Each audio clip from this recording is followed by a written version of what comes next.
सफ़र में मुश्किलें आएं तो हिम्मत और बढ़ती है। कोई जब रास्ता रोके तो ज़रूरत और बढ़ती है। अगर बिकने पे आ जाओ तो कीमत और घटती है। ना बिकने का इरादा हो तो कीमत और बढ़ती है। नमस्कार दोस्तों, कैसे हैं आप लोग? मैं तो एकदम बढ़िया हूँ। आप बताइए कि आप कैसे हैं? तो दोस्तों, आज जिस चीज़ पे मैं बात करूँगी कि आप अपनी वैल्यू कैसे बढ़ाएं, तो इसके लिए मैं 4 चीज़ों के बारे में बात करूँगी। सबसे पहले अगर जिस टॉपिक पे मैं बात करूँगी कि हेल्थ। हेल्थ जो होता है वो बहुत ज़्यादा ज़रूरी होता है। हेल्थ पे हमें हमेशा काम करना चाहिए, क्योंकि कहते हैं ना कि जब आपकी हेल्थ अच्छी होगी तो आपका दिमाग अच्छा होगा, और आपका दिमाग अच्छा होगा तो आपकी सोच अच्छी होगी।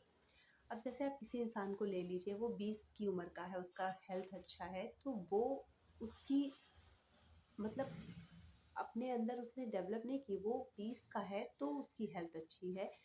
लेकिन अगर कोई 40-50 उम्र का आदमी है, उसकी हेल्थ एकदम परफेक्ट है, फिट बॉडी है, सब कुछ एकदम फिट है, तो ये उसकी खुद की अपनी हिम्मत है, उसने खुद पे मेहनत की है। वो उतना ज़्यादा चीज़ों को, एक्सरसाइज हो गया, मेडिटेशन हो गया, ध्यान हो गया, इन सब चीज़ों पे वो काम करते होंगे, तब उनका ज़्यादा अच्छा हेल्थ है। अदरवाइज़ आप किसी और को देख लीजिए कि अगर वो अपने हेल्थ पे ध्यान नहीं देंगे, तो सिंपल सी बात है कि हेल्थ उनका बिल्कुल अच्छा नहीं रहेगा और कई सारी बीमारियां उनके अंदर आ जाती हैं। दूसरी अगर बात करते हैं कि नॉलेज, आदमी एक उम्र के बाद सीखना छोड़ देता है। उसको लगता है कि अब ज़रूरत ही क्या है, अब तो मेरी इतनी एज हो गई है। लेकिन ज़रूरत होती है, इंसान को हमेशा सीखना चाहिए।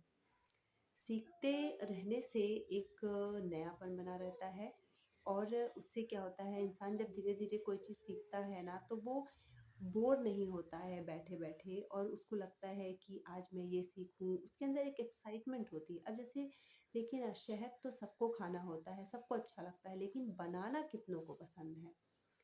वो सीखना कोई नहीं चाहता कि मैं भी शहद बनाना सीखूं। लेकिन जिसने सीख लिया ना, फिर वो आगे ही बढ़ता जाता है। वो पीछे मुड़ के नहीं देखेगा, क्योंकि उसने सीख लिया है बनाना। वो दूसरे का दिया हुआ नहीं खा रहा है, या वो कभी भगवान के भरोसे पे पा जा रहा है तो खा जा रहा है। उसने बनाना सीखा है, उसने उस पे मेहनत की है, उसने उस पे अपना समय लगाया है, तो आज उसे उसका फ़ायदा मिल रहा है। तो हमेशा कुछ ना कुछ सीखने की तरफ अपना ध्यान ज़रूर लगाइए। अब तीसरी अगर बात करें कि भगवान में आस्था रखना। भगवान देखिए, मैं बता दूँ आपको कि इतनी ज़्यादा पावर मिलती है उनसे। उनको अपने आप को ना, उनको एकदम समर्पित कर दीजिए, क्योंकि देखिए, आप आगे के ही 1 सेकंड बाद क्या होगा आपको नहीं पता। तो जब आपको कोई चीज़ आपके हाथ में नहीं है, आगे क्या होगा आपको पता ही नहीं है, तो आपको इतनी ज़्यादा टेंशन क्यों लेनी है? इसीलिए आपको मेडिटेशन हो गया, भगवान का ध्यान हो गया, पूजा पाठ हो गया, ये सब ज़रूर करना चाहिए। उस सुप्रीम एनर्जी से कनेक्ट तो आपको रहना ही चाहिए। और अगर आप उस सुप्रीम एनर्जी को से कनेक्ट होते हैं ना, तो आपको बहुत सारी पावर ऐसी हैं जो अपने आप मिल जाती हैं। चौथी अगर बात करें, तो सबसे ज़्यादा इम्पॉर्टेंट है कि अच्छी संगत में आपको रहना चाहिए। अब बहुत लोग बात कर रहे होंगे कि अच्छी संगत, हाँ, अच्छी संगत में इसलिए रहना चाहिए कि अगर आप अच्छी संगत में रहेंगे, अच्छे लोगों के बीच में रहेंगे, तो जैसी उनकी सोच होगी ना, उसका असर आपके ऊपर पड़ेगा। अगर उनकी सोच अच्छी होगी तो उसका अच्छा असर आपके ऊपर जाएगा, लेकिन अगर उनकी सोच नहीं अच्छी रहेगी तो उसका असर भी आपके ऊपर जाएगा। अब कोई ऐसा आलसी इंसान आपका दोस्त है और उसे इन सब चीज़ों में कोई इंटरेस्ट नहीं है, उसे काम करने में कोई वो नहीं है, दिन भर अपना सोया रहेगा, बैठा रहेगा, तो आप भी वही चीज़ सीखेंगे। लेकिन अगर कोई दोस्त ऐसा है जो सीखने की कला उसके अंदर है, कुछ ना कुछ उसके दिमाग में कोई चीज़ें आती रहती है, वो नई नई एक्टिविटीज़ करता है, तो आप उससे वही सीखेंगे। तो कहते हैं ना, जैसी संगत होती है वैसी ही रंगत होती है।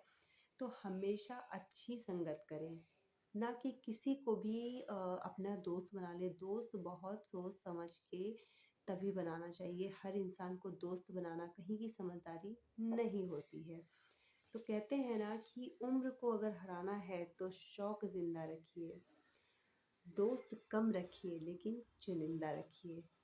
तो ये बातें एकदम सही है दोस्तों कि दोस्त कम हैं लेकिन उनके जो शौक हैं, उनकी जो हिम्मत है वो बहुत अच्छी है, भगवान में उनको विश्वास है, उनका हेल्थ पे काम करता है, किसी के अंदर कुछ अच्छी क्वालिटीज़ हैं। तो ये चीज़ का बेनिफिट आपको ज़रूर मिलेगा क्योंकि आप उनसे सीखेंगे और जब आप उनसे सीखेंगे कि वो आप अपने ऊपर भी लागू करेंगे। जैसे अब आप देखिए ना, हम कहीं जाते हैं, वहाँ पे हमको कोई चीज़ अच्छी लगती है तो हम आपके कहते हैं ना कि हमें भी ये चीज़ करनी है, हमें भी ये चीज़ सीखनी है। तो ऐसे ही जैसी दोस्ती रहेगी उस हिसाब से आप चीज़ों को सीखेंगे, समझेंगे और करेंगे। इससे आपको उसका फ़ायदा होगा, ना कि उससे कोई आपको नुकसान होगा, कोई उससे आपको नुकसान नहीं होगा। तो दोस्तों आज की यही मेरी जो भी चीज़ें थी, राय थी, मैंने जो भी अपने अंदर मेरा व्यक्तिगत अनुभव था मैंने आपके साथ शेयर कर दिया। तो आप मिलेंगे हम आपसे नेक्स्ट व्लॉग में। नमस्कार दोस्तों, जय श्री राम।